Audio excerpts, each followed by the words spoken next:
Buenas tardes, hermanos. Los saludo en nombre del Señor. Feliz de estar con ustedes en un nuevo episodio de esta serie de videos sobre el estudio de la Epístola a los Romanos, pero esta vez desde una perspectiva temática, analizando las distintas doctrinas que se encuentran explicadas o mencionadas dentro de la carta Epístola a los Romanos. El día de hoy los invito a poder analizar la doctrina del pecado original expuesta por el apóstol Pablo.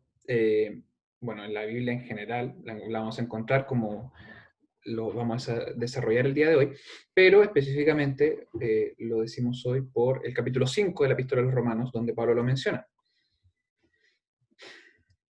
En Romanos 5, Pablo compara el efecto de Adán y Cristo sobre la raza humana, ambos representantes de la raza humana, uno desobediente, el otro obediente. Versículos 18 al 19 dice: así que de la manera que por un delito vino la culpa a todos los hombres para condenación, así por una justicia vino la gracia a todos los hombres para justificación de vida. Porque como por la desobediencia de un hombre los muchos fueron constituidos pecadores, así por la obediencia de uno los muchos serán constituidos justos. Ambos, Adán y Cristo. Adán es considerado una figura de Cristo y Cristo también es considerado, por una manera de decirle, el segundo Adán. ¿Por qué se ocupa esta terminología? Porque Adán representaba a la raza humana y Cristo representó a la raza humana delante de Dios también. Uno hizo que nos condenáramos, el otro, por fe en él, hace que seamos declarados justos delante de Dios, como lo veíamos la semana pasada. Entonces, partamos por la caída de Adán. El Señor creó al hombre a su imagen y semejanza, y santo, ya con la posibilidad de pecar, pero no esclavo del pecado. Él tenía la facultad de obedecer realmente a Dios, cosa que no tenemos nosotros. Él podía obedecer a Dios. El ser humano hoy en día es esclavo del pecado, entonces no puede, si no actúa el Espíritu Santo a través de él, no puede obedecer realmente a Dios. Adán sí podía, ¿ya? Porque él contaba con esta libertad. Por eso el Señor le estableció el pacto de obras. ¿En qué consistía el pacto de obras? En la promesa de vida eterna bajo la condición de que cumpliera ciertos actos, ciertas obras, ¿ya? Adán podía hacerlo. Le dijo en el fondo de que si no comía del árbol del bien, de la ciencia del bien y del mal, no iba a morir, o sea, viviría eternamente. Adán y Eva tenían la libertad para elegir el bien y el mal, podían elegir obedecer a Dios y vivir eternamente o desobedecerlo comiendo y finalmente morir por castigo de esto. Tenían la libertad de hacerlo. ¿Qué hicieron? Cayeron. Eva seducida por la voz de la serpiente y finalmente Eva a Adán, y Adán en representación de toda la raza humana cayó y desobedeció a Dios. Él tenía la posibilidad de no hacerlo. El Señor, en conocimiento de esto, le estableció su pacto y le dijo: si lo cumples, vivirás eternamente. Adán no lo hizo y cayeron. El problema de esto, como les decía, es que Adán actuó como representante de la raza humana. Él delante de Dios representaba a la raza humana. Pablo en el versículo 15 del capítulo 5 dice: mas no como el delito, tal fue el don. Porque si por el delito de aquel uno murieron los muchos, a través del pecado de Adán, somos declarados todos culpables delante de Dios. De hecho, Pablo a los Corintios le dice: porque así como en Adán, todos mueren. O sea, en él, como nuestro representante, todos somos culpables. Su pecado, su culpabilidad nos es imputada a nosotros. La semana pasada veíamos cómo la justicia de Cristo nos es imputada por fe en él. Nosotros, por el mero hecho de ser raza humana, el pecado de Adán nos es imputado. Dios considera entonces a todos los seres humanos como pecadores. El versículo 18 dice: así que de la manera que por un delito vino la culpa a todos los hombres para condenación. O sea, somos todos declarados culpables delante de Dios y dignos de condenación. Estamos en posesión, poseemos la misma naturaleza que Adán. Los versículos 12 al 14, Pablo dice: de consiguiente vino la reconciliación por uno, así como el pecado entró en el mundo por un hombre, y por el pecado la muerte, y la muerte así pasó a todos los hombres, pues que todos pecaron. Porque hasta la ley el pecado estaba en el mundo, pero no se imputa pecado no habiendo ley. No obstante, reinó la muerte desde Adán hasta Moisés, aún en los que no pecaron a la manera de la rebelión de Adán, el cual es figura del que había de venir. Todos poseemos la misma naturaleza de Adán. Adán en representación nuestra pecó y nosotros poseemos la misma naturaleza de él. Somos pecadores igualmente delante de Dios. Nuestra naturaleza es pecaminosa. El versículo 5 en general es bien complejo bien interesante de analizar. Hay un video sobre el capítulo 5, verso a verso, que les puede explicar mejor cada uno de estos versículos. Si somos declarados todos culpables delante de Dios, somos condenados entonces delante de Dios. La sentencia de muerte se nos impone a nosotros. Cuando le dijo a Adán, el día que comieren de ese árbol morirán, se acarrió esa culpabilidad a nosotros, porque la paga del pecado es muerte. El efecto entonces de esta caída en Adán es universal. Todos somos declarados culpables delante de Dios, todos, sin excepción. En el capítulo 3, Pablo dice, como está escrito, no hay justo ni aun uno. O sea, delante de Dios somos todos culpables. Ya no hay ninguno declarado justo delante de Dios, como si lo era un inicio, se obedecía a Adán. Nosotros no. Luego de la caída somos todos declarados culpables. No hay ni un solo justo. No hay quien entienda, no hay quien busque a Dios.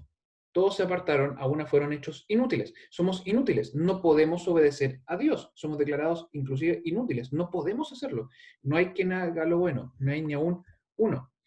Entonces, ¿en qué consiste el pecado original? ¿Qué entendemos por el pecado original? Es el estado pecaminoso y culpable al que hemos llegado por el primer pecado de Adán. En el versículo 12, Pablo dice, el pecado entró en el mundo por un hombre, y por el pecado la muerte, y la muerte así pasó a todos los hombres, pues que todos pecaron. Entonces entendemos por pecado original este estado corrompido y culpable simultáneamente. Somos culpables delante de Dios por el pecado original y somos corrompidos, somos por estado pecaminosos por herencia. Entonces, esta corrupción inherente que tenemos por ser hombres, por ser seres humanos, nacemos en este estado, ¿ya? Como lo decía David, he aquí en maldad he sido formado y en pecado me concibió mi madre. Ya desde el momento de nuestra concepción somos declarados culpables delante de Dios por la imputación de injusticia de Adán. Pablo en el capítulo 7 dice, yo sé que en mí, es a saber, en mi carne no mora el bien, porque tengo el querer, más efectuar el bien, no lo alcanzo.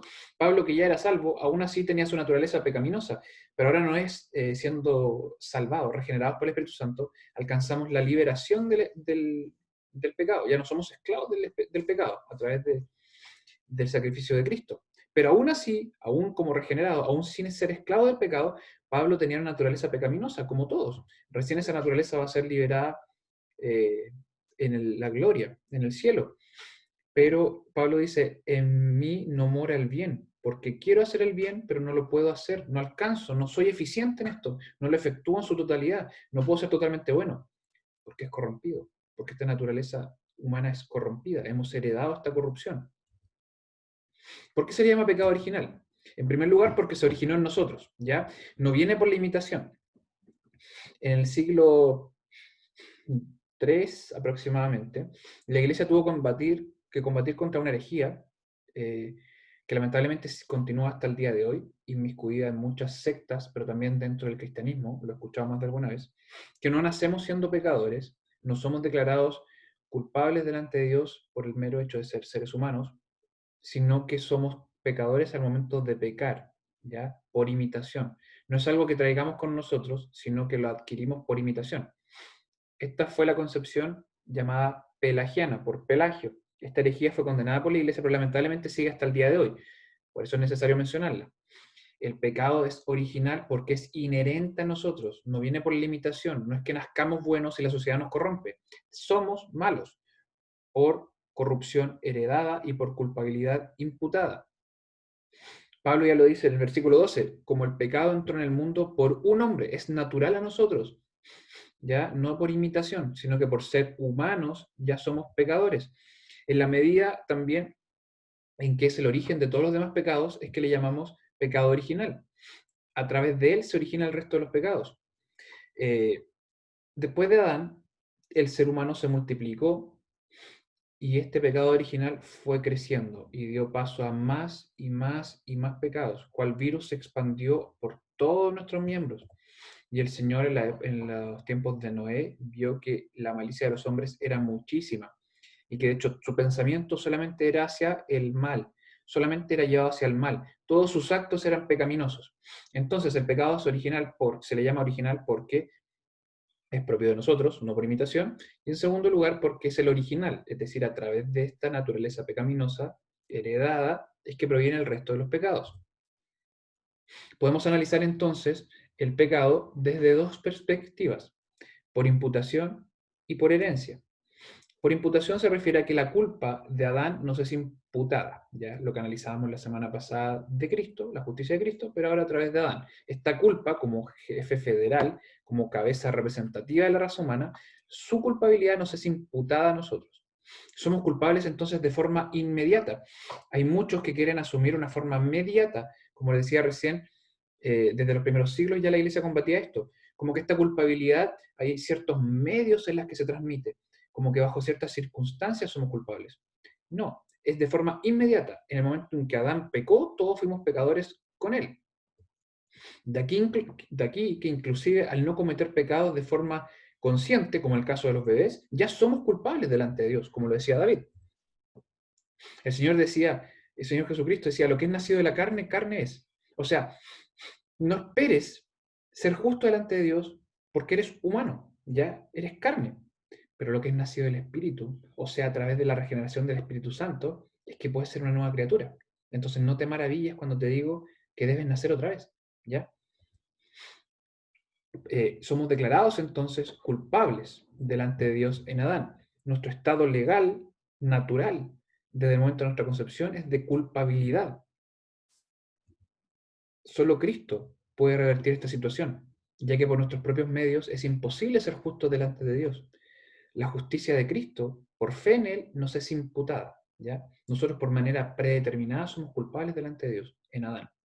Pero la fe en Cristo hace que su justicia nos sea imputada, ¿ya? Los versículos 17 al 19 Pablo dice esto. De hecho, a través de todo el capítulo 5 lo menciona, pero utilizo estos dos versículos porque los considero lo suficientemente claros. Porque si por un delito, la desobediencia de Adán, reinó la muerte por uno, o sea, todos somos culpables y condenados por él, mucho más reinarán en vida por Jesucristo los que reciben la abundancia de gracia y del don de la justicia. O sea, la obediencia de Cristo, sujeto a la ley, nos es imputada a nosotros. Por gracia, ya somos salvos. Así que de la manera que por un delito vino la culpa a todos los hombres para condenación, así por una justicia, la de Cristo, vino la gracia a todos los hombres elegidos por gracia para justificación de vida. Porque como por la desobediencia de un hombre los muchos fueron constituidos pecadores, así por la obediencia de uno los muchos serán constituidos justos. Tres versículos, tres maneras de expresar la misma idea. En Adán fuimos todos declarados culpables, en Cristo sus hijos somos declarados justos. Por otro lado, no, la culpa entonces no se es imputada, pero la contaminación es heredada. Esto es lo que llamamos la dualidad del pecado original. Ya analizamos la culpa que nos es imputada a través de Adán. Analicemos entonces esta herencia contaminada, esta contaminación heredada. ¿Cómo se nos transmite la herencia de contaminación? ¿Cómo se nos transmite? En primer lugar, hay que mencionar que el pecado es inmaterial, no es material. El siglo primero, la iglesia luchaba contra una herejía que es llamada el gnosticismo. Ellos consideraban que el cuerpo es de por sí pecaminoso. De hecho, ellos consideraban que Dios no había hecho la creación, sino que un ser corrupto creó el mundo, porque todo lo físico es pecaminoso, ¿ya? Entonces el alma, que es santa y pura, al entrar en contacto con el cuerpo, es que se vuelve pecaminoso. El problema de esta herejía gnóstica, del gnosticismo, es que fue impregnado a la iglesia y luego de cientos de años, aún permanece dentro de nuestra concepción, sobre todo cuando hablamos de la naturaleza de Cristo, que cómo puede ser realmente hijo de María, cómo estuvo embarazada María, si finalmente, si tuviese algo de María, sería pecaminoso, porque esta herencia hereje dentro de la iglesia aún la mantenemos. Muchas veces consideramos que la carne es de por sí la pecaminosa, entonces el pecado se transmite a través de la carne. Esto no es así, ¿ya? Porque el pecado es inmaterial, no se transmite de esta manera. Tampoco se transmite a través del acto de la concepción, a través del acto sexual. Ya San Agustín, acertado en muchísimas cosas, pero también desacertado en otras, consideraba el acto sexual como pecaminoso. La base de él para expresar esto era que Adán fue convencido por Eva debido a su deseo sexual por ella. Entonces, si en ese deseo sexual es que Adán pecó, entonces todo el deseo sexual de por sí es pecaminoso. Él consideraba que el momento de una pareja concebir un bebé le atribuyen ese pecado original porque el sexo de por sí es pecaminoso. Sabemos que esto no es así, porque cuando se restringe a lo establecido por el Señor a un matrimonio, ya en el espectro matrimonial, no solamente no es pecaminoso, sino que es deseable. El Señor dice que es una muestra de amor, es una manera de reproducirnos, ¿ya? Y es deseable, ¿ya? Es sano y el Señor lo quiere así. Entonces no se transmite de esta manera el pecado. ¿Cómo se transmite entonces? La respuesta mayoritaria es que Dios, en su acto de creador y juez, al momento de dar origen a un alma, de crear el alma, le imputa simultáneamente con crearla la culpabilidad de Adán. ¿Ya? El Señor, fiel a la representatividad de Adán en el pacto de obras, esa alma que está creando no cumplió en Adán las obras, entonces le imputa inmediatamente esta pecaminosidad. ¿Ya? Entonces, esta contaminación viene implícita con la creación del alma. Así se transmite el pecado entonces. ¿En qué consiste esta herencia? En primer lugar, es que de forma negativa, lo podemos analizar desde la perspectiva negativa, es que somos incapaces de buscar el bien. Pablo le escribe a Timoteo y le dice, toda escritura es inspirada divinamente y útil para enseñar, para redarguir, para corregir, para instituir en justicia. Ojo con el final. Para que el hombre de Dios sea perfecto, enteramente instruido para toda buena obra. La pregunta es, entonces, ¿cómo un ser humano puede realizar buenas obras delante de Dios? Solo a través de la regeneración del Espíritu Santo y por la iluminación de su santa palabra. ¿Ya? El hombre natural no es capaz de buscar el bien, no es capaz. La justicia que habitaba en nosotros ya no está. Lo que justo que era Adán y Eva cumpliendo lo que el Señor le decía, como somos incapaces de cumplirlo, esa justicia, esa potencia de justicia ya no está en nosotros, quedó un vacío en nosotros. El salmista ya lo decía, porque no se justificará delante de ti ningún viviente. Es imposible porque no tenemos esa justicia inherente. Ese vacío está, ya no contamos con ella. ¿Qué ocupa ese espacio? El pecado. Entonces, ya lo analizamos de la perspectiva negativa. Negativamente no tenemos justicia, pero activamente somos esclavos del pecado. Ese lugar que la justicia antes dictaminaba en nuestro ser, ahora ese lugar lo ocupa el pecado.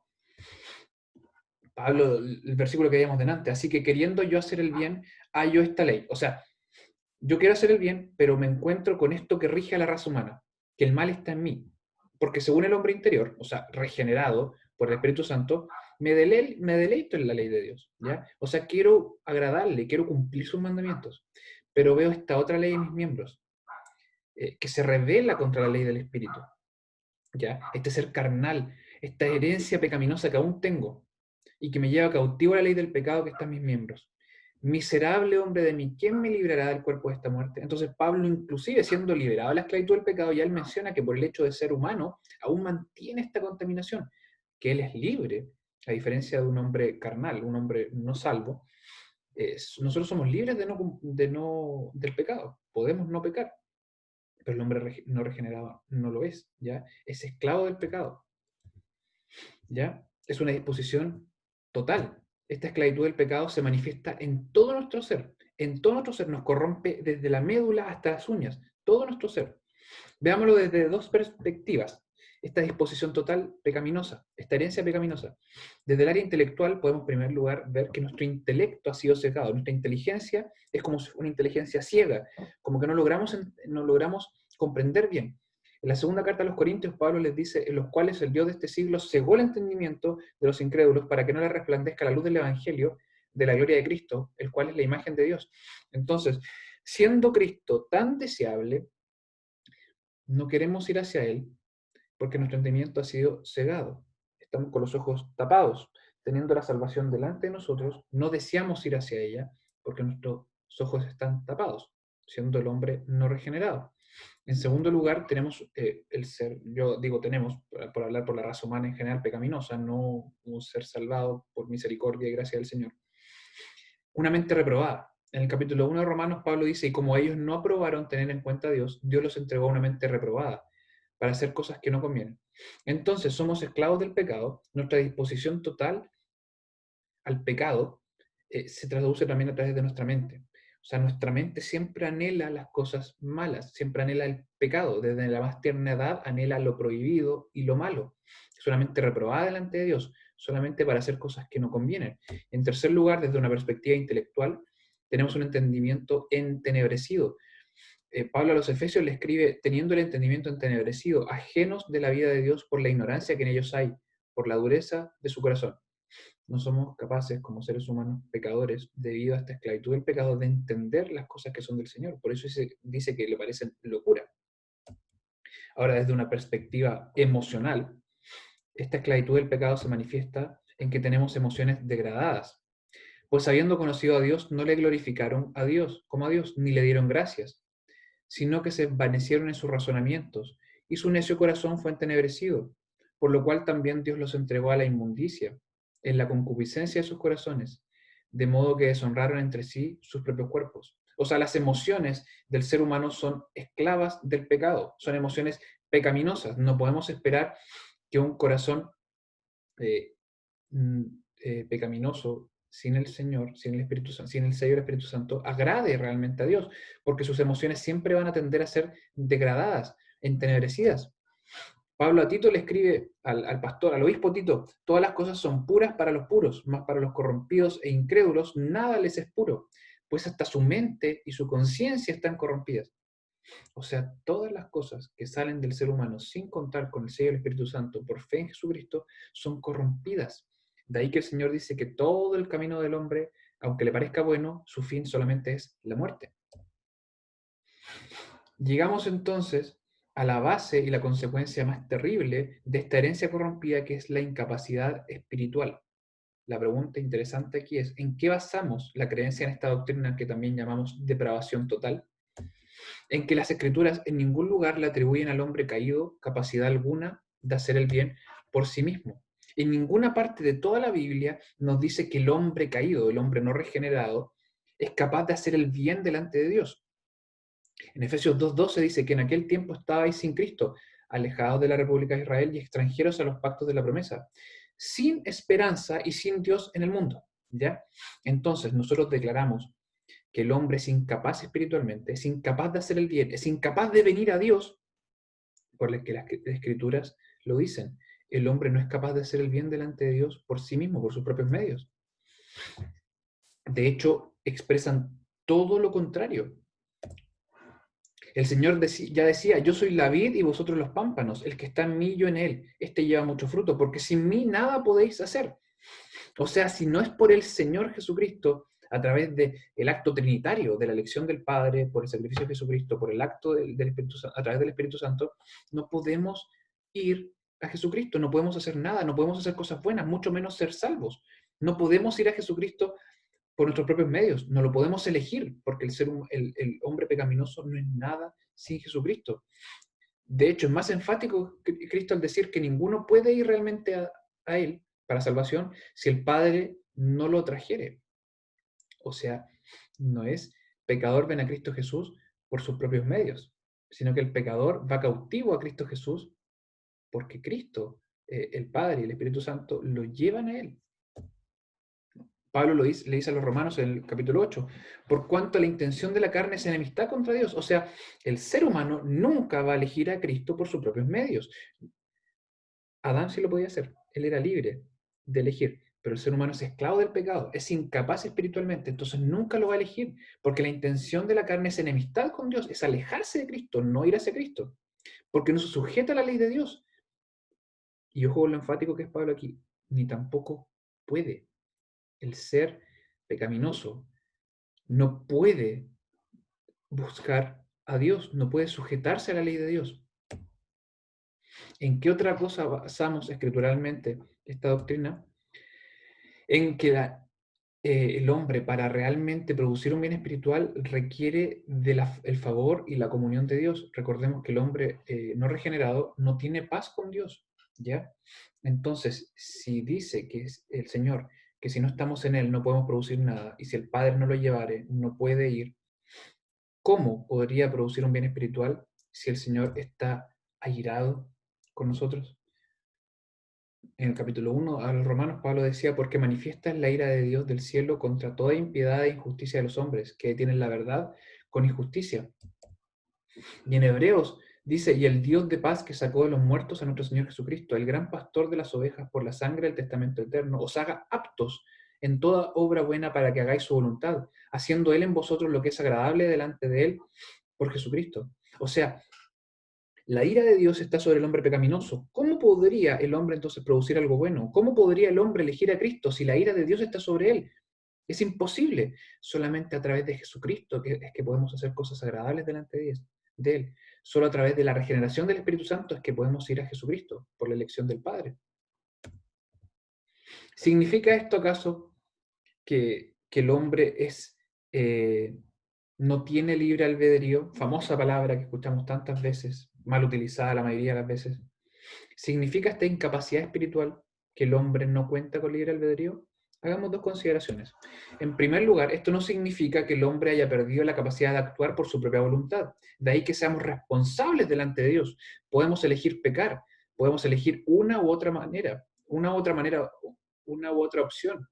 Tenemos voluntad voluntariosa, aunque valga la redundancia, una voluntad obligada de por sí no es voluntad. ¿Ya? Entonces, si el hombre puede elegir actuar, el problema es que nuestra libre albedrío está sujeto al mal, ¿ya? Nuestro libre albedrío finalmente es elegir cómo pecar, pero siempre va a elegir pecar. No tenemos libre albedrío para elegir el bien. No tenemos libre albedrío para elegir a Cristo, como ya lo hemos visto. No tenemos libre albedrío para elegir agradar a Dios. Somos incapaces, no lo deseamos ni lo queremos. Es solo por la misericordia de Dios que podemos alcanzar esto. Esta capacidad de elegir a Dios, de agradarle, este libre albedrío para cumplir con los parámetros de Dios, para cumplir con las obras, solo existía en Adán y Eva. De ahí que con él ellos tuvieran el pacto de obras, porque eran capaces de cumplir las obras. El hombre era capaz de elegir el mal partiendo del bien. O sea, el hombre era bueno, ¿ya? Pero él podía elegir el mal. El problema es que a la inversa siempre le perteneció solamente a Dios. Solamente Dios nos puede facultar para elegir el bien partiendo desde una naturaleza mala. Porque nuestro libre albedrío no existe cuando hablamos de elegir el bien. Somos esclavos del pecado y cualquier elección que hagamos sin la regeneración del Espíritu Santo va a ser siempre pecaminosa. ¿Cuál es el alcance de este pecado original? Consideremos brevemente algunos aspectos. Producto de nuestra incapacidad espiritual, todos nacemos con la pérdida de la comunión con Dios por medio del Espíritu Santo. Lo que vivió Cristo cargando con nuestro pecado en la cruz, en el momento en que Dios quita la mirada de Él y se aleja de Él. El terrible dolor que padeció Cristo en la cruz, más que físico, fue espiritual, porque un ser que estaba vinculado eternamente con el Padre fue separado del Padre producto del pecado que cargó por nosotros. ¿Ya? Nosotros desde Adán estamos separados de la comunión con Dios. No tenemos unión con Dios. ¿Ya? El profeta Isaías lo dice en el capítulo 59, más vuestras iniquidades han hecho división entre vosotros y vuestro Dios.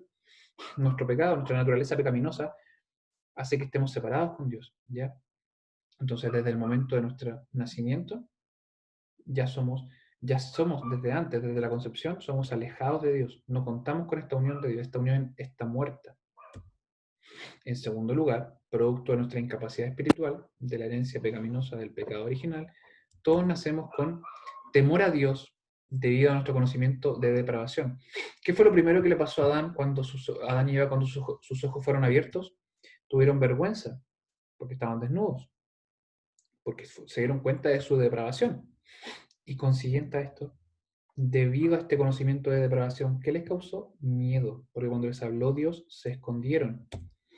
Pablo dice, más a los que son contenciosos y no obedecen a la verdad, antes obedecen a la injusticia, enojo e ira, tribulación y angustia sobre toda persona humana que obra lo malo. Entonces, debido a la herencia pecaminosa por el pecado original, todos nacemos con temor y miedo a Dios, porque la ira de Dios está sobre los pecadores. Tenemos tribulación y angustia cuando pensamos en la idea de Dios, la idea de la muerte, la idea de la eternidad. El hombre nace con este miedo, porque sabe que es depravado, sabe que es pecaminoso, tiene la sombra de la ley en su corazón, y eso le produce un justo miedo delante de Dios, está aterrado. Esta escena es un cuadro muy famoso que relata la séptima plaga sobre Egipto, ya como dice sobre Egipto. La séptima plaga que era la tormenta que destruyó tantas cosas. La ira de Dios es terrible, terrible, terrible. Hay una predicación muy famosa que se llama Pecadores en las manos de un Dios airado. La ira de Dios es terrible, hermanos. Que nosotros por la misericordia del Señor accedamos a su trono de gracia con amor y confianza es solo por el sacrificio de Cristo. Pero la ira de Dios es terrible y se manifiesta todos los días. Y su culmine va a ser por la eternidad, en el castigo por pecar, por el pecado. Y en tercer lugar, producto de nuestra incapacidad espiritual, todos nacemos con la herencia de la muerte física, ¿ya? Antes de Adán no existía la muerte. De hecho, no existía ni siquiera muerte animal. El hombre convivía pacíficamente junto a todos los animales. La dieta era básicamente vegetariana. No existía la muerte, pero producto del pecado de Adán es que la muerte física gobierna sobre la raza humana y sobre la creación. Pablo en el versículo 12 dice, y así como el pecado entró en el mundo por un hombre, o sea, Adán desobedeció, fuimos declarados culpables delante de Dios, toda la raza humana, y también a través de este pecado se hereda corrupción. Pero a través de ese mismo pecado entró la muerte, y la muerte pasó a todos los hombres, porque todos somos pecadores, porque todos pecamos con Adán. La muerte física es en sí una consecuencia del pecado original, ¿ya? Habríamos vivido eternamente si Adán no hubiese desobedecido, pero la muerte, que tengamos que morir, es producto del pecado. Conclusión. ¿Qué podemos concluir de la doctrina del pecado original? Fatalistamente podemos decir que es terrible, que Adán pecó representando a toda la raza humana y de hecho cada uno de nosotros en el lugar de Adán probablemente habría demorado menos en pecar, ni siquiera hubiésemos aguantado lo que aguantó Adán. Pero positivamente, y esa es la gracia de la conclusión, es que en Cristo Jesús tenemos vida eterna, ¿ya? Y Pablo de hecho concluye con estos dos versículos del capítulo 5, donde menciona y desarrolla el pecado original. La ley empero entró para que el pecado creciese, mas cuando el pecado creció, sobrepujó la gracia. Y hermoso versículo que debemos tener metido en nuestra cabeza y memorizarlo. Cuando el pecado creció, sobrepujó la gracia. Para que de la manera que el pecado reinó para muerte, así también la gracia reine por la justicia para vida eterna, por Jesucristo, Señor nuestro. Y esta es la conclusión que como hijos de Dios, regenerados por el Espíritu Santo a través de fe en el sacrificio santo de su Hijo, por pura gracia y misericordia, confiamos en que la justicia de Cristo nos fue imputada y somos justos delante de Dios. Por eso podemos orar a Él con confianza, sin miedo. Por eso tenemos paz entre nosotros, tenemos paz con Dios, porque somos justos delante de Él. Por eso no tenemos miedo a la muerte, porque sabemos que la eternidad será junto a Él. ¿Ya? Porque sabemos que la imputación de culpa en Adán ya no es, porque es mucho más poderoso el sacrificio de Cristo. Y también esta naturaleza corrompida hemos sido liberados, ya hemos sido libertados de la esclavitud del pecado y ahora podemos andar en buenas obras que el Señor preparó para que anduviésemos en ella. Deseo que el Señor les bendiga, deseo que este estudio de su palabra sea provechoso, que en oración podamos crecer en la gracia y conocimiento de nuestro Señor Jesucristo, pero que sobre todo esto nos motive a obedecer su palabra y a vivir en santidad. Que el Señor les bendiga.